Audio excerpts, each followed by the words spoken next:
ಎಲ್ಲ ವಿದ್ಯಾರ್ಥಿಗಳಿಗೆ Kannada active teacher YouTube ಚಾನಲ್ಗೆ ಆತ್ಮೀಯವಾದ ಸ್ವಾಗತ. ಪ್ರಿಯ ವಿದ್ಯಾರ್ಥಿಗಳೇ, ಇವತ್ತಿನ ಈ ಒಂದು ವಿಡಿಯೋದಲ್ಲಿ ನಾವು 20 ಸಾಲುಗಳ ಮಹತ್ವದ ಭಾಷಣವನ್ನು ತಿಳಿದುಕೊಳ್ಳೋಣ. ತಾವೆಲ್ಲರೂ ನಮ್ಮ ಕನ್ನಡ ಆಕ್ಟಿವ್ ಟೀಚರ್ ಯೂಟ್ಯೂಬ್ ಚಾನಲನ್ನು ಸಬ್ಸ್ಕ್ರೈಬ್ ಮಾಡ್ಕೊಂಡಿಲ್ಲ ಅಂದರೆ ಈಗಲೇ ಸಬ್ಸ್ಕ್ರೈಬ್ ಮಾಡ್ಕೊಳ್ಳಿ ಮತ್ತು ಬದಿಯ ಬೆಲ್ಲನ್ನು ಒತ್ತಿ. ಸರಿ, ಹಾಗಾದರೆ ನಾವು ಭಾಷಣವನ್ನು ಶುರು ಮಾಡೋಣ. ಇಲ್ಲಿ ನೆರೆದಿರುವ ವೇದಿಕೆಯ ಮೇಲಿನ ಗಣ್ಯರಿಗೂ, ಶಿಕ್ಷಕ ವೃಂದದವರಿಗೂ ಹಾಗೂ ನನ್ನ ಪ್ರೀತಿಯ ಸಹಪಾಠಿಗಳಿಗೂ ಗಣರಾಜ್ಯೋತ್ಸವದ ಶುಭಾಶಯಗಳು.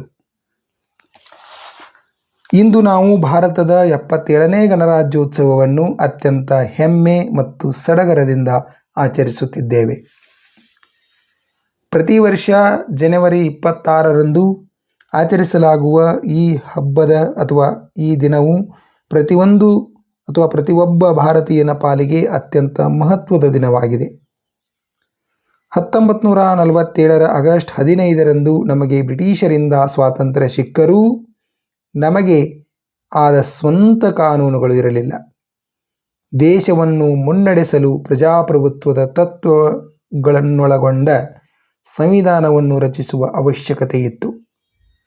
2 ವರ್ಷ 11 ತಿಂಗಳು ಮತ್ತು 18 ದಿನಗಳ ಸುದೀರ್ಘ ಪರಿಶ್ರಮದ ನಂತರ ನಮ್ಮ ಸಂವಿಧಾನ ಸಿದ್ಧವಾಯಿತು. ಜನವರಿ 26, 1950ರಂದು ಈ ಸಂವಿಧಾನವು ಅಧಿಕೃತವಾಗಿ ಜಾರಿಗೆ ಬಂದು ಭಾರತವು ಸಾರ್ವಭೌಮ ಗಣರಾಜ್ಯವಾಯಿತು. ನಮ್ಮ ಸಂವಿಧಾನದ ಶಿಲ್ಪಿ ಡಾಕ್ಟರ್ BR ಅಂಬೇಡ್ಕರ್ ಅವರ ದೂರದೃಷ್ಟಿಯಿಂದಾಗಿ ಇಂದು ನಾವೆಲ್ಲರೂ ಸಮಾನ ಹಕ್ಕುಗಳನ್ನು ಅನುಭವಿಸುತ್ತಿದ್ದೇವೆ. ಭಾರತದ ಸಂವಿಧಾನವು ಜಗತ್ತಿನಲ್ಲೇ ಅತ್ಯಂತ ಬಲಿಷ್ಠ ಮತ್ತು ಅತಿದೊಡ್ಡ ಲಿಖಿತ ಸಂವಿಧಾನ ಎಂಬ ಹೆಗ್ಗಳಿಕೆಯನ್ನು ಹೊಂದಿದೆ. ಗಣರಾಜ್ಯೋತ್ಸವವು ನಮ್ಮ ದೇಶದ ಪ್ರಜಾಪ್ರಭುತ್ವದ ಶಕ್ತಿಯನ್ನು ಇಡೀ ಜಗತ್ತಿಗೆ ಸಾರುವ ದಿನವಾಗಿದೆ.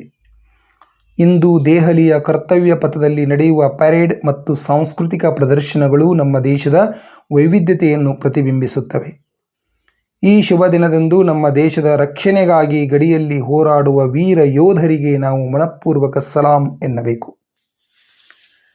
ಸ್ವಾತಂತ್ರ್ಯ ಹೋರಾಟಗಾರರ ತ್ಯಾಗ ಮತ್ತು ಬಲಿದಾನದಿಂದ ನಮಗೆ ಈ ಸುಂದರ ಭಾರತ ಲಭಿಸಿದೆ ಎನ್ನುವುದನ್ನು ಮರೆಯಬಾರದು.